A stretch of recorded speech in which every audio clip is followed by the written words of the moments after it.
Hi guys, this video has been recorded in English but is available in multiple languages. You can go choose your favorite language from the bottom right. This option is both available on desktop as well as mobile. Hey guys, welcome. My name is Bharat. You're watching iGyaan. Today we're checking out the new OnePlus 13. Now 2025 has begun with a literal bang, and the OnePlus 13 is one of those devices that brings in quite a lot of interesting specifications, but it's also the first flagship to officially be launched in India.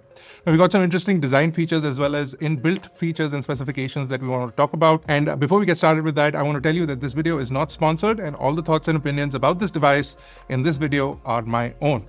So let's quickly get started. Now, this phone is a flagship phone, that's for sure. So pricing will be in that region. And while I do have some intimation of the pricing, I'll leave the actual final price in the description below so that you can decide for yourself whether this phone is worth the money or not. Now, let's get started with the build quality and design. We've got a really new look this time around, and while it's familiar, it's got a little bit of a change. Now you can see the quad layout at the back. Those are 3 cameras and the LED flash. You also have the Hasselblad branding because of course you do. We have 4th generation Hasselblad cameras on this. A new microfiber vegan leather back panel. Now, it looks like leather and it feels like leather, but it's made out of microfiber, so it's not really real leather. It's vegan leather, and it's the first time it's been made with microfiber, so it feels nice. It is basically a polyester material converted into this leather look, which is only available in this blue color, unfortunately, and you may like it or dislike it. It kind of grows on you. It looks nice, I would say that. The overall phone itself is only 8.5 millimeters in terms of thickness, and this microfiber leather variant is also 2 grams lesser than the glass variant, which is available in a white as well as a black. The black is the flagship color because it is available with flagship specs as well. You do have a ceramic guard display along with a screen protector pre-installed. The phone itself is IP68 as well as IP69 because they were like, why put one when we can put both? And so we've got really nice water resistance as well as dust resistance. The overall phone feels really nice in the hand, really comfortable. It doesn't have any sharp edges. The display is not curved anymore, but it does sort of smooth into the edges on the sides, and it feels really nice doing that. Now, speaking of the display, it's a 6.82 inch display. 510 pixels per inch, which is massive. And then you do have 120 hertz of refresh rate along with an LTP of 4.1. That means you can bring down the refresh rate all the way to 1 hertz, especially when the phone is in always on mode. Hence saving you battery life and getting you better performance. You also have one of the most color accurate displays with 100% coverage of the P3 color gamut, and the display itself is extremely vivid and has a HBM brightness of 1600 and a peak overclock brightness of upwards of 4000 nits. That would burn the display, but that's what it's being claimed. So overall, a really nice display, has been rated really well with DisplayMate. All of those things. Is the only display that we've seen in 2025, but it is a ridiculously good display. So if you're looking for a good display, this is it. Now, before we go further, I'm sure there are people in the comment section going green line, green line, green line. And OnePlus has addressed it. They will replace any screen with a green line issue, and they've invested heavily, not only in service and support, but also in testing the displays for the green line issue, which hopefully should be resolved with this phone. But irrespective, they're going to replace it if you do get it. Inside the box, you do get this cover.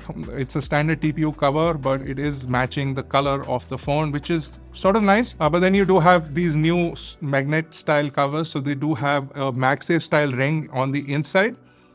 The magnets are not built into the phone, which is a little bit of a disappointment. I would have really liked to see that because this MagSafe charger, the AirVook charger, not the MagSafe charger, the AirVook 50-watt charger, would have worked by default on the phone. It doesn't. You need to have a magnet case.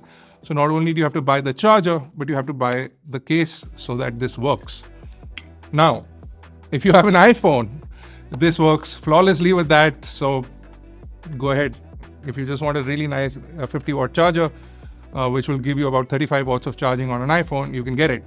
Now, Apple has opened the MagSafe standard and anyone can use it. So OnePlus could have added the magnets into the phone, but they haven't done that. So I don't know why they haven't done that. Could have been a good option, but hey, you can buy the case. The problem with this is that even on the case, it moves around a little bit. It stops charging. So that's a little bit of an issue. This charger is really nice though. It's got a fan built in, and it also has a bump. So if you decide to put it down, it won't stop the air circulation, because it sort of will continue to wobble around and continue to get air. Good design, but also strange design. They could have had standoffs to give it a little bit of a foot so that it would sit flat. But now when your phone is attached to it, it'll sort of, rock on the table, which I don't know. Design decisions, I guess. Now, if you go inside, we've got the Snapdragon 8 Elite. Here are some benchmarks for you. Performance is top notch, and that's what you expect from a flagship phone. No heating whatsoever, really good thermal management, especially on this microfiber, vegan leather, whatever cover. But they've done a really good job, and whether you're gaming, going through the paces, performance is top notch. I've had this phone for a couple of weeks. No slowdowns, no lags, jumping between applications, no issues for us at least whatsoever. Really well managed, not only in the OS, but also with the optimizations done with the chipset. Now, the Snapdragon 8 Elite is basically going to be the starting flagship chipset of the year, and it manages to deliver in terms of performance, not only AI capabilities, but also just day-to-day performance on this device, keeping battery management at a really good number. You also do get a few RAM options. LPDDR5X is the RAM. This one is the 16GB RAM variant along with 512GB of UFS 4.0 storage. Now, irrespective of the RAM or the storage variant, you get the same type of RAM, so LPDDR5X and UFS 4.0. And you do have a 24GB variant as well, which does give you a terabyte of storage, and that is available in the black color, which is why I said if you want the black, you can also get up to a 1TB storage option. Now, no, you cannot add a micro SD card still, but you do have a SIM tray, which is nice. You do also have a built-in RAM booster, which is pretty standard nowadays, and just those specifications included, we've really seen good optimization and good overall usage. The phone does have color. The phone does have Oxygen OS 15, which is a derivative of their China version. It works really well, has been really well optimized. The new UI, animations, some new colors and layouts, really nicely done on this device. And they've also integrated AI, so you have things like Circle to search. You also have Gemini everywhere available to you. You also have a AI note feature where you can optimize your documents and basically just basic text. And then you also have AI smart unblurring of images and those kind of things, which we'll talk about in the camera section a little bit. Now, let's talk about the battery life. We've got two batteries that are 3000 and 3000, giving you a total of 6000. Of course, you get the 100-watt VOOC charger. It is in the box. The good thing is that it can charge your phone up to 100% in just 36 to 38 minutes, which works every time. And then you also have this with this. Once you use this, you can get 50 watts of air VOOC charging. You do have that fan, which I'm assuming will become noisy after some time, but we'll have to see. This part of the UI I really like. Anyway, this is the shelf, the one Oxygen OS shelf. Anyway, coming back to the batteries, what is good is that battery life is phenomenal. Not only is a massive battery built into the device, it's split into two cells, so you get the charging done really quickly. And also, the performance and sort of the optimization of the chipset with this means that you get longer battery life. An average user will get upwards of 2 days of use from this phone. With really intense, heavy usage, we got upwards of 7.5 to 8 hours of screen on time, with basically the screen on and testing things all the time. This is a really impressive battery, and we did not see the phone heat up. Even if we put it through all sorts of things. I mean, as far as the chipsets are concerned, chipsets have now crossed the phone's usage. So whatever you can throw at it, no matter what game or what benchmark you throw at it, the chipset is capable of handling it, and it does that without heating up in any form whatsoever. So really good in terms of battery life, in terms of optimization, a good job overall. Now, as far as the cameras are concerned, we've got a total of 3 Sony cameras, but not all 3 of them are on the back. So you do have the main camera, which is the LYT-808, which is a 50 megapixel sensor. And then you do have the 3x optical zoom telephoto camera, which is the LYT-600. Now, you do have an ultra wide camera here as well. That is the JN5 camera, and I'm not particularly happy about the fact that they used that sensor. But it does the job, and we'll have some image samples for you. We want to do a deep dive into the camera in a coming video, so we'll do that for you guys as well. But lots of really good Hasselblad integration. Now, Sony and Hasselblad are more or less the same company nowadays, so you do get a good amount of integration as far as the sensors and the software is concerned. One thing that OnePlus has fixed, which has been an issue over the years, is that when you're switching between lenses, the subject remains in the center of the frame now. So even if you're jumping from one sensor to the other sensor or one lens to the other lens, you will continue to get the same center frame of reference. So they've positioned the cameras in such a way that whether you're on ultra wide or whether you're on telephoto, you get all of that. On the front also is a Sony sensor. Now you can capture 4K video at 60 frames per second, not only on the back, but also on the front. The back also does support ultra sort of steady with 4K at 60, which is fantastic. You also get 8K on the back camera at 30 frames per second, and you also get Dolby video on the back camera. So really good camera composition done by OnePlus. Some of the images are really nice. One thing that is something that I would need fixed is the camera app. So when you're clicking a picture, the exposures are not being demonstrated the way they would end up in the final image.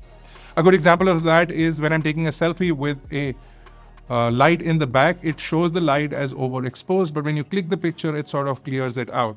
On another device, say an iPhone, for example, it shows you what the image will look like, and then you click the picture and it sort of comes out like that. So I feel that that should be an improvement done to the camera app, as so that you can preview what you will get versus assuming what you will get and then clicking a picture. Some nice Hasselblad filters are built into the phone as well. And like I said, we want to do a deep dive, but we are really impressed with the cameras, whether they're the main camera or the front camera.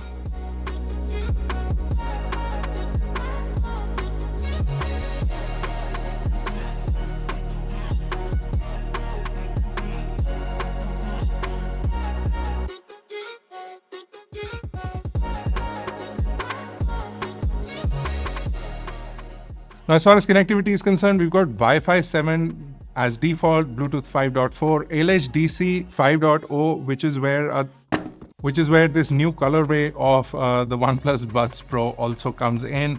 This is a really nice color for the buds, and it goes well with the Midnight Ocean color.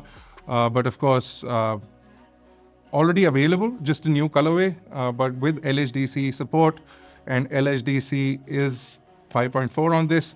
Apart from that, you get a ridiculous amount of 5G antenna. Noise cancellation is pretty fantastic on this, and you do have some noise cancellation features built in. Call quality is pretty impressive. And here is a sample of what the microphone sounds like on the new OnePlus 13. Now that's it overall. We are pretty impressed with the device, with a few shortcomings. We would like to see magnets built in for the MagSafe or the AirVook wireless charging. But you do need to buy a separate case for that, which is a little bit of a disappointment. As much as I like this color, it still feels a little off, and I wish they offered this microfiber vegan leather option in multiple colors instead of this just one. So if you don't like the blue color for whatever reason, you can't choose this back, which is a little disappointing as well. I still like the fact of the good old OnePlus days where you could swap out the back panels. I wish they would allow you to do that, just simply take off this vegan leather, put on another color, but unfortunately they're not doing that. Optimization on this phone is pretty impressive. Call quality as well as microphone quality is superb, and cameras have been optimized really well. As far as the UI is concerned, it is all the way up there with Oxygen OS 15. Out of the box, working really well, extremely well optimized for this chipset. The chipset performs well, and some of the AI features built in work great. Overall, it's a no-nonsense phone, and if the price works out, I would say that this is a really great device. And with some of the investments that OnePlus has promised into the market, I feel that it will be a good option if you don't want to worry about service and support, because they sort of vouch to fix the green line issue. Now, if this issue persists, if people buy this device and the issue persists, it'll be very difficult to sort of deal or forgive OnePlus for that. So I feel that that is definitely something that we have to see. While it does not bring out the charm of the OnePlus 7 series, I feel that this is a step in the right direction for OnePlus and a really good overall combination of cameras as well as overall feature set inside this phone. Now, if you like this video, hit like if you've not already done that, and hit subscribe if you're not already part of Team iGyaan. And until I see you next time, we do have the OnePlus 13R coming up shortly, so stay tuned for that. This has been Bharat. I'll see you guys in the next one.